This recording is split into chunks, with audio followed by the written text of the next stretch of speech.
आखिर ऐसा कौन सा बड़ा कारण है जो पायलट को अग्निवीर योजना के साथ इतना गहरा लगाव है कि वो हर जगह जाते हैं इसी उम्मीद में, वादा कर लेते हैं कि अगर आप हमें चुनेंगे तो सबसे पहला एक्शन अग्निवीर योजना पर लिया जाएगा सरकार की तरफ से। तो करेंगे इस मुद्दे पर चर्चा इस वीडियो में, बताएंगे आपको वो गहरा लगाव, वो कारण, किस वजह से सचिन पायलट इसके लिए जनता से गुहार करते रहते हैं। बताएंगे आपको सब कुछ डिटेल में, इसलिए जुड़े रहेगा आखिर तक हमारे साथ। नमस्कार, मैं हूं चेतना शर्मा, आप देखना शुरू कर चुके हैं राजस्थान संवाद और इस मुद्दे पर बातचीत करने के लिए मेरे साथ मौजूद है हमारे editor in chief Varun Bhansali ji. Sir, मैं आपसे जानना चाहूंगी, आपसे जानने से पहले मैं चाहूंगी कि आप इस वीडियो को एक बार सुन लीजिए, फिर उसके बाद हम चर्चा आगे बढ़ाते हैं।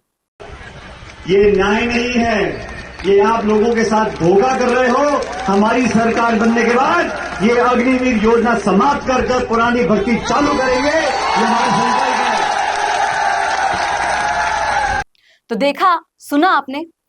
आप अब बताइए इस मुद्दे पर कि जहां पर भी सचिन पायलट जाते हैं तो उनके लिए अग्निवीर योजना इतनी मैटर क्यों करती है कि वो ये वादा कर देते हैं कि जैसे ही हमारे पास पावर आएगी इस योजना को खत्म कर दिया जाएगा।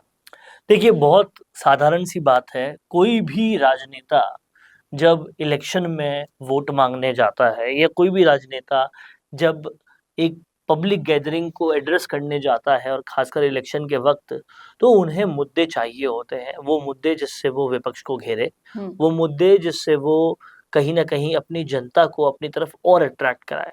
और वो मुद्दे ही असल में बताते हैं कि वो नेता अपनी जनता को कितना ज्यादा जानता है। और सचिन पायलट उन नेताओं में से है जो अपनी जनता की नब्ज पहचानते हैं, अपनी जनता को अच्छी तरह से जानते हैं।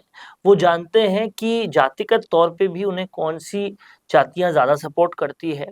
वो समझते हैं कि उम्र के हिसाब से भी उन्हें कौन से लोग ज्यादा सपोर्ट करते हैं। तो जाहिर सी बात है, सचिन पायलट को सपोर्ट करने वाले ज्यादा लोग युवा है, मार्शल कौमों से है, गुर्जर, जाट, मीणा, इन सब कम्युनिटीज से उनका काफी जुड़ाव रहा है और युवाओं से काफी जुड़ाव रहा है।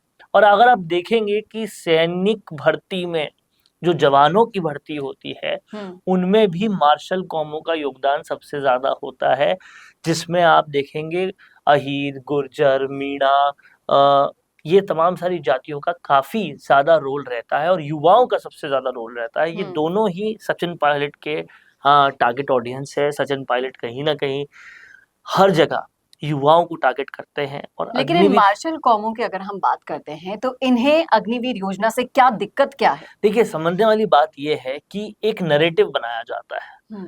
राजनीति में दिक्कत और नहीं दिक्कत पर राजनीति नहीं होती। राजनीति होती है कि आप किस पे प्रोपोगेंडा और किस पे नैरेटिव बना सकते हैं।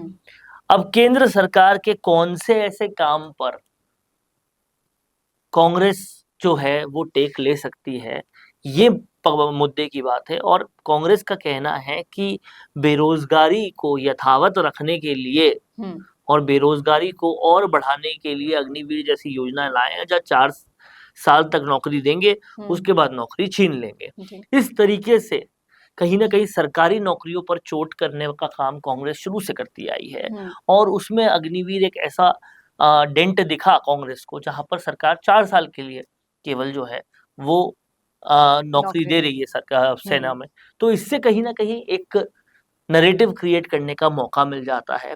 और वो नैरेटिव क्रिएट करना सचिन पायलट बखूबी जानते हैं, क्योंकि जाहिर सी बात है, कांग्रेस का कहना है कि एम्प्लॉयमेंट नहीं मिला, रोजगार नहीं मिला, और वो केवल सरकारी रोजगारों की बात कर रही होती है उस वक्त। और सरकारी रोजगारों में अग्निवीर योजना ऐसी योजना है जो 4 साल के लिए दी गई, तो वहां एक पॉइंट मिल जाता है। हालांकि बड़े तौर पे देखे जाए तो नौकरियां बढ़ी है, क्योंकि नौकरियां केवल सरकारी नौकरियां नहीं होती और एम्प्लॉयमेंट केवल सरकारी एम्प्लॉयमेंट नहीं होता। आप आज देखिए, डेटा इंडिया में सबसे सस्ता है, इंटरनेट सबसे सस्ता है, जिसकी वजह से ओला से लेकर, उबर से लेकर, जोमेटो से लेकर, स्विगी जैसी कंपनियां आ गई है और हर कोई अपना काम कर सकता है मात्र एक बाइक खरीद कर। तो कहीं ना कहीं नौकरियां बढ़ी है, लेकिन अगर नौकरियों को, रोजगार को केवल सरकारी नौकरियों से आंका जाएगा तो फिर दिक्कत होगी। और कहीं ना कहीं उसी बात को भुनाने में कांग्रेस लगी हुई है। और इसीलिए सचिन पायलट जो है अपनी टारगेट ऑडियंस, अपनी वो जातियां जिनको वो केटर करते हैं, उन सब को टारगेट करते हुए अग्निवीर योजना का मुद्दा सबसे ज्यादा अट्रैक्ट करने वाला लगता है कि 4 सालों के लिए नौकरी देकर कहीं ना कहीं सरकार बेरोजगारी बढ़ा रही है और 4 सालों के बाद वो तमाम सारे लोग फ्री हो जाएंगे, वो क्या करेंगे, यही कहकर सचिन पायलट उस ऑडियंस को जो है वो खींचने की कोशिश कर रहे हैं अपनी तरफ। तो कहीं ना कहीं मार्शल कॉम हमारे वोट बैंक को भी अगर देखें तो उसमें भी बहुत बड़ी भूमिका निभाती हैं। और अगर अग्निवीर योजना वाला जो मैटर है वो अगर सचिन पायलट सॉल्व कर पाते हैं तो आपको क्या लगता है कि मार्शल कॉमों का विश्वास हमेशा के लिए उनके पास चला जाहिर जाए? तौर पर बात बड़ी ये है कि सबसे पहले इन योजनाओं को पलटने के लिए केंद्र में सरकार पलटनी पड़ेगी, जो कि काफी मुश्किल है। लेकिन उन मुद्दों को लेकर जब कांग्रेसी जाते हैं जनता के पास, जो मुद्दे कहीं ना कहीं एक गलती के तौर पर मोदी सरकार की गिनाए जा सके, तो उसमें सबसे पहले सचिन पायलट अग्निवीर योजना के मुद्दे को लेके जाते हैं। तो जाहिर सी बात है, अगर मुद्दे जनता को ठीक लगते हैं, जनता मैंडेट देती है, जो कि बहुत मुश्किल है क्योंकि केंद्र में सरकार को पलटना बहुत ज्यादा मुश्किल है, लेकिन फिर भी अगर मैंडेट देती है तो कहीं ना कहीं सचिन पायलट समेत कांग्रेस को इस बारे में सोचना होगा। लेकिन जो पिछला रिकॉर्ड रहा है जी। जब राहुल गांधी भी आकर कह के गए थे कि 1 2 3 4 5 6 7 8 9 10 दिन में हम पूर्ण कर्ज माफ कर देंगे, वो पूर्ण कर्ज माफ आज तक हुआ नहीं। ऐसे बहुत सारे काम है जो वादे करके गई कांग्रेस, लेकिन हुआ नहीं। और उसके पीछे रीजन ये है कि जिस सचिन पायलट को आप सुन रहे हो, अट्रैक्ट हो रहे हो, वो सचिन पायलट सत्ता में आने के बाद कितनी पावर उन्हें खुद उनकी पार्टी देगी, यही अभी स्पष्ट नहीं है। और ये पहले भी हो चुका है कि सचिन पायलट के नाम पे वोट लिए गए, लेकिन पावर में लाने की बात जब हुई तो सचिन पायलट को कुछ नहीं दिया गया। उसके कारण लोग राजस्थान में भुगत ही रहे। तो निष्कर्ष ये निकलता है कि ये जो वादा किया जा रहा है लोगों के साथ वो अभी भी ख्याली पुलाव ही है। और अगर केंद्र में सरकार बनती तब जाकर ये ख्याली पुलाव को आप पका सकते हैं, असलियत में ला सकते हैं। लेकिन ये सोचना भी बहुत बड़ी आप कह लीजिए कि बहुत बड़ी बात होगी कि केंद्र में सरकार बन जाएगी कांग्रेस की, क्योंकि हाथी के दांत यहाँ पर खाने के कुछ और दिखाने के कुछ और हैं। कांग्रेस खुद ही अपनी आंतरिक कलह से जूझ रही है, वो किस तरह से जनता के इस तरह के मसले सुलझा पाएगी ये देखने वाली बात है। और आप जो हमें देख पा रहे हैं, सुन पा रहे हैं, हमारी ऑडियंस में भी मार्शल कॉम शामिल हैं। मैं जानना चाहूंगी आपकी क्या राय है, आपका क्या सोचना है इस मुद्दे पर कि क्या ये संभव है? जो मुद्दा हमने इसमें उठाया है इस पर आप क्या रखते हैं राय, जरूर लिखिएगा कमेंट बॉक्स में।